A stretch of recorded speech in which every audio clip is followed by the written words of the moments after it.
Cousins takes his drop. He is firing, and it is juggled and caught by Jefferson. Goes out of bounds near the goal line. Wilson back, sets up, throws it out. Intercepted by Diggs. Love inside the 20. You're rolling with the 19. And Jordan Love chirping at Grady Jarrett. Well, you better pipe down. No. You better pipe down. Come on. You got all day.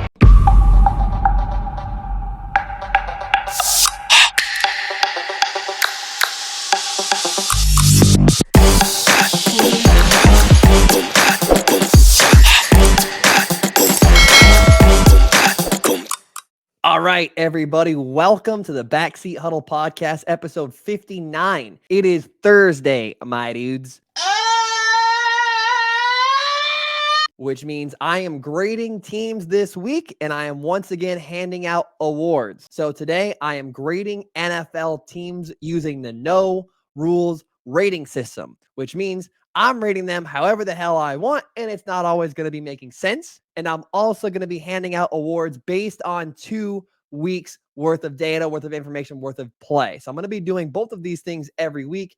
Next week, when I hand out awards, it'll be based off of 3 weeks. Then the week after that, 4 weeks. You kind of get the idea of where I'm going with this. So that all being said, let's just go ahead and jump into it. I'm going to start with the Dallas Cowboys, who get an A. They did exactly what they were expected to do and perhaps more. In a league where the average margin of victory is only about 3 points, they blew out another opponent. There's really not much to say. Cowboys look like have been the most dominant team in the NFL thus far.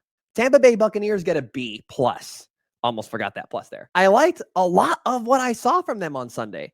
I take strength of their opponent into consideration when I am giving out these grades. If they were playing a team that was going to win more than like 5 games, I probably would have given the Buccaneers an A- to an A, but they get knocked down a little bit because they're playing the Bears, or they played the Bears, and the Bears are kind of a tire fire. They gave up some big plays on defense, and their biggest play on offense was a missed PI call. So I'm nitpicking them a little bit based on that as well, but they did a lot right. So I'm going to go with a B+ for the Tampa Bay Buccaneers. New England Patriots get a C+. 17 points offensively just isn't enough. They played well on defense, which they always do because of who their coach is. So I struggle to give them a ton of credit for that because that's kind of what you expect them to do. And the question is always, how are they going to perform on offense? Well, they gave up 4 sacks, lost a turnover battle, couldn't get the running game going, and they only had 288 yards of total offense. So the answer there was not great. So C+ feels fair. Los Angeles Rams get a B-. This one was kind of challenging because I'm once again taking opponent strength into consideration for this game, and they obviously played the 49ers, who are one of the best teams in the NFL. I really liked what I saw out of them in the first half.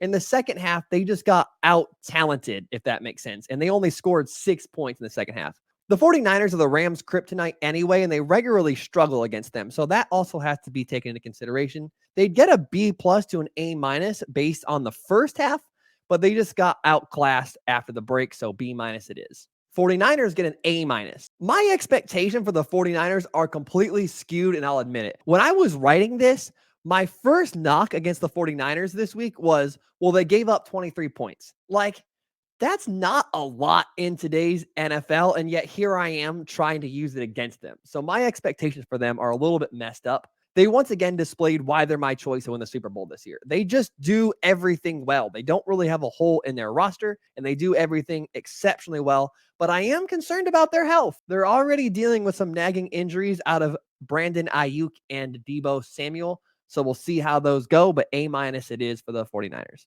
The Denver Broncos grade they get is what the fuck? How does that happen? How do you lose after a lead like that? After the first quarter, roughly, they got their ass beat.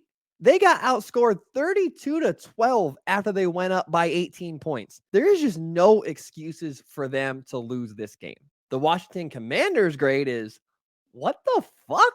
Like, how the hell did they come back from that deficit down 18 and they came back and won it? Like, after going down 18, I was like, there's no way. They're about to get blown out. But they, once again, outscored the Broncos 32-12 after going down 18 points. Wow. Is Sam Howell the real deal? Is it time to get hyped for Washington? Probably not, but I'm going to do it anyway. Let's fucking go, Washington. Fucking nice win. Great job, Commanders. Hell yeah. Now, the New York Giants grade is what the fuck? What the fuck is wrong with this team? How do you get down by that much of the Cardinals in the first place? Figure it out, New York. But congratulations on the comeback victory. But still, figure it out, New York. The Seattle Seahawks get a B. Their offense scored 31 points despite the fact that they had both tackles out and really didn't have much of a running game. So great job there. But the problem is their defense also gave up 31 points. So what do? It's like, and that's why they get a B. I think B is very fair for the Seattle Seahawks after this week. Las Vegas Raiders get an F. You can't get beat by 4 touchdowns. This isn't the fucking Big Ten. This is the NFL. They sucked.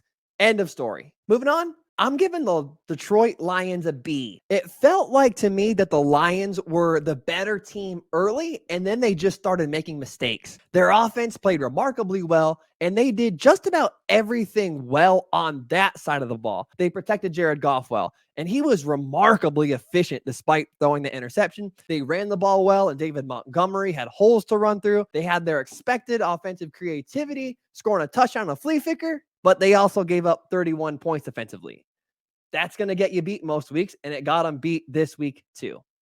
The New York Jets grade is Garrett Wilson's career is going to be ruined in New York out of 10. It sucks to be a New York Jets fan, and hopefully they figure it out at quarterback. Chargers get a B with a ruh at the end of it because, bruh, this is such a Chargers loss. Justin Herbert threw for 300 yards, 2 touchdowns, 0 interceptions. The defense sacked Tannehill 5 times, and Derrick Henry had under 100 yards on the ground, and they still fucking lost. Like, what the fuck, Chargers? Kansas City Chiefs get a B-.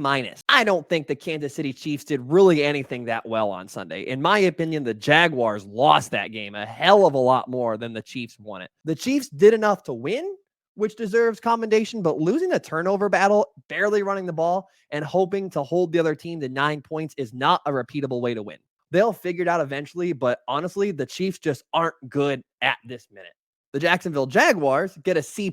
The Jaguars shot themselves in the foot over and over and over again this game. The defense played great. They caused 3 turnovers, intercepted Mahomes twice, and held the Chiefs to 17 points. But the offense didn't really do anything well. They didn't run block well. They didn't pass block terribly well. They dropped what felt like 200,000 passes, and all of them were on 3rd down. Trevor Lawrence missed an open touchdown pass. They just shot themselves in the foot in this game in a big way. They had every right and every reason to win this game, and they pretty much just blew it.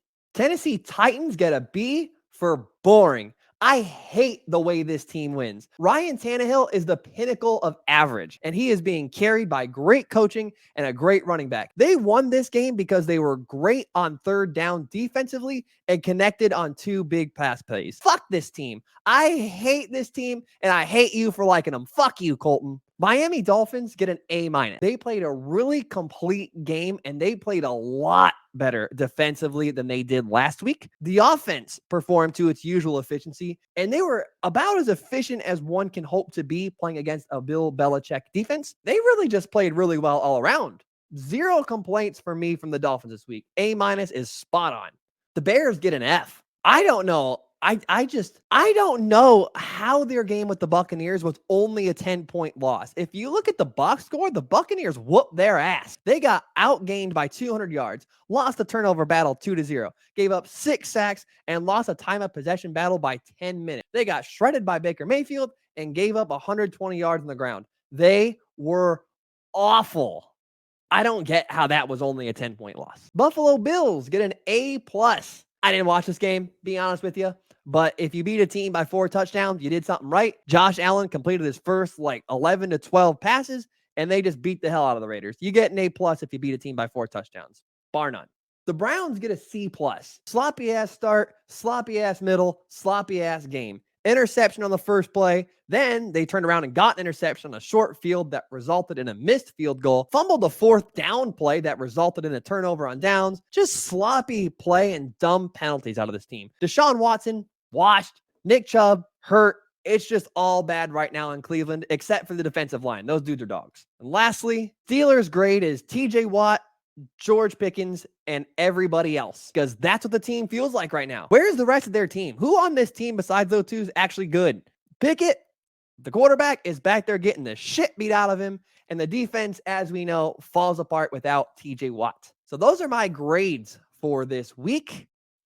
Let's go ahead and shift gears into giving out awards. So I did this last week and I'm going to do it again. Here's all the major NFL awards if they were handed out after 2 weeks of play. MVP is Tua Tagovailoa. He's played extremely well over the first 2 weeks of the season. He seems like the obvious pick here. He's currently leading the NFL in passing yards and is 3rd in QBR. He's the obvious choice here. If the season ended today, you'd have to give it to Tua. Offensive Player of the Year is Christian McCaffrey. There's a lot of good choices here, but I went with McCaffrey because he's leading the NFL in rushing, and his lead is about 86 yards. That's basically a full game's worth of production, and he's also currently averaging 6 yards per carry. That's like impressive in Madden. So McCaffrey is my choice for Offensive Player of the Year. Defensive Player of the Year is Jordan Whitehead. He was my pick last week, and he's going to stay my pick this week. He had a 3-interception game in the first week of the season and then followed that up with a 9-tackle performance against the Cowboys. He's going to end up losing this award next week, but for now, I'm going to keep him my Defensive Player of the Year after just 2 weeks of play. Offensive Rookie of the Year is Puka Nacua. Come on now. Let's not overthink this one. He set the record for most receptions ever in his first 2 career games and is currently 2nd in the NFL in receiving yards with 266. Obvious choice. Defensive Player of the Year, I'm going to go with Christian Izien from the Buccaneers. He's the first player in NFL history to have an interception each of his first 2 games. That's pretty impressive. That's pretty impressive. Jalen Carter and Brian Branch from the Lions and the Eagles, respectively, are also good candidates for this, but I'm going to go with Izien because he has that little historical mark on his side. Comeback Player of the Year is Baker Mayfield. If Tua wasn't MVP, he would be the obvious pick here. Calvin Ridley and Matt Stafford also make sense, but I don't really think anyone saw Baker Mayfield having the type of start to this season that he's having. He did look really good in the second half against the Vikings, bit of a slow start, and then he turned around and went 26 of 34 for 317 and a touchdown against the Bears, where he made a lot of plays in the backfield, avoiding sacks. So for all of that, he is my Comeback Player of the Year. Coach of the Year is Mike McCarthy for the Cowboys. I can't believe I'm saying this because I don't think Mike McCarthy is actually that good of a coach, but who the hell else can you give it to right now? The Cowboys have easily been the most dominant team in the NFL so far. Their point differential is plus 60. It's only been 2 weeks. So begrudgingly, Mike McCarthy is Coach of the Year right now. And lastly, Assistant Coach of the Year is by far the easiest pick of all of these because it has to be Steve Spagnuolo, the defensive coordinator for the Chiefs. In 2 games, they played against the Lions, who finished last season 4th in overall offense, and they played against the Jaguars just now, obviously, who ended last season very strong, and then added Calvin Ridley. And after 2 games, they're only allowing 15 points per game. That's really impressive. So for that, Steve Spagnuolo easily, definitely deserves the Assistant Coach of the Year. So that's it. That's my show today, guys. Hopefully you guys liked it. Feel free to like and subscribe. If you're on Spotify, feel free to hit me with the follow. Give me a 5-star rating. Take care, everybody.